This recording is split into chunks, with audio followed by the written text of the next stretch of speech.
Hello everyone. So I welcome you back to another important lecture.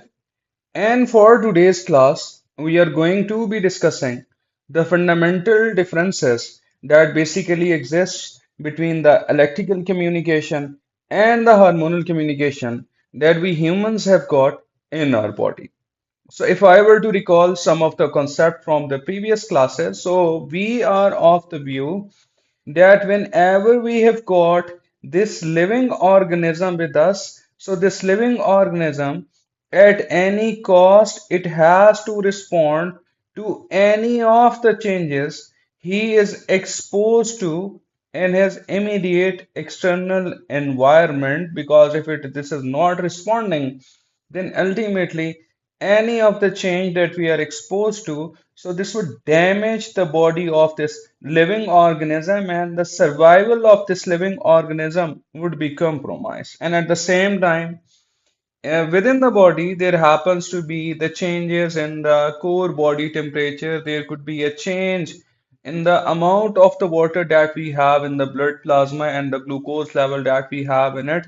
So, for that, we need to not only cause a living organism to interact with the external environment, but within the body, multiple organs they communicate with one another. And if you were to recall, we know that the human body actually have got two forms of the communication. The first communication that we have looked in chapter 14.1 for your course, this was electrical communication with us.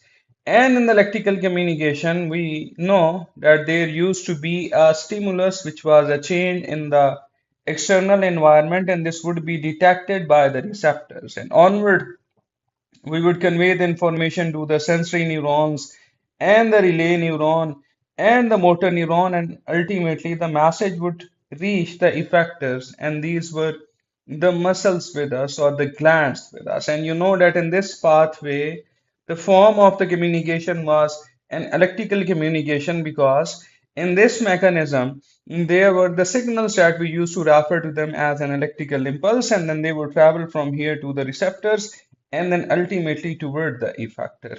Now, moving onward, the second communication that we human beings have developed in our body, this is a chemical communication with us, and the chemical communication itself, indicates that this involves some specialized chemical signals, and these signals they were referred to as the hormones, and these hormones would be secreted by the glands, and from there the hormone would go to their target organ with the help of the blood plasma. So if I were to just quote you an example in this regard, you know that in our body we have got this liver with us. Liver is one organ, and then we have got another organ with us, and this organ actually is what we refer to this as the pancreas, we say, and the pancreas is responsible for the secretion of two of the fundamental hormones with us. One of that is insulin, and the other hormone that we have got in this regard being secreted by the pancreas. So this is the glucagon with us, and we know that whenever the pancreas would release two of these hormones, then the blood plasma would carry it to the liver. And depending upon the insulin and the glucagon, the glucose can convert into the glycogen, and the glycogen can revert back to its respective glucose molecule. So you see here again, two of the organs they have communicated with one another, but this is not due to any of an electrical impulse, but rather than this is due to these chemical secretions, and these are the hormones with us. Now here you see one of the major thing that comes in your exam is that the examiner would takes you to a situation where he would like you to compare or contrast between the electrical communication and the chemical communication that we have with us.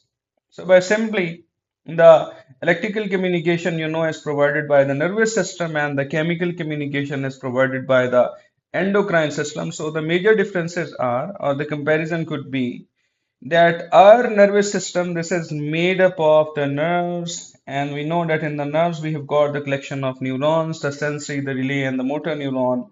Then we have this brain and the spinal cord with us, but for the endocrine system or for the chemical communication, the glands would be involved. the type of the message that would be there in electrical communication or the nervous communication. So this would be an electrical impulse with us. And for the endocrine system or the chemical communication system, we have got these hormones, and these hormones are the chemical hormones. As far as the speed of the transmission of the communication is concerned, so for the nervous system, the speed of the transmission is very fast, but for the endocrine system that we have with us, this is slower. And likewise, if we just try to see that what would be the length of the effect whenever we have got some communication brought about by the nervous system, by the electrical impulses, and in terms of the chemicals created by the endocrine system. So the length of the effect for the nervous system through the electrical impulse, it would be short. But when we talk about the endocrine system, although the speed of transmission was slower, but the impact of the hormones on our target organ, this is going to be very longer until or unless the hormone would be broken down. So I hope all of this would make a sense where you would be able to be telling your examiner the forms of communication that we have in the body and the comparison that we have got between this nervous system electrical communication and the endocrine system chemical communication that we have got. So see you for the next class.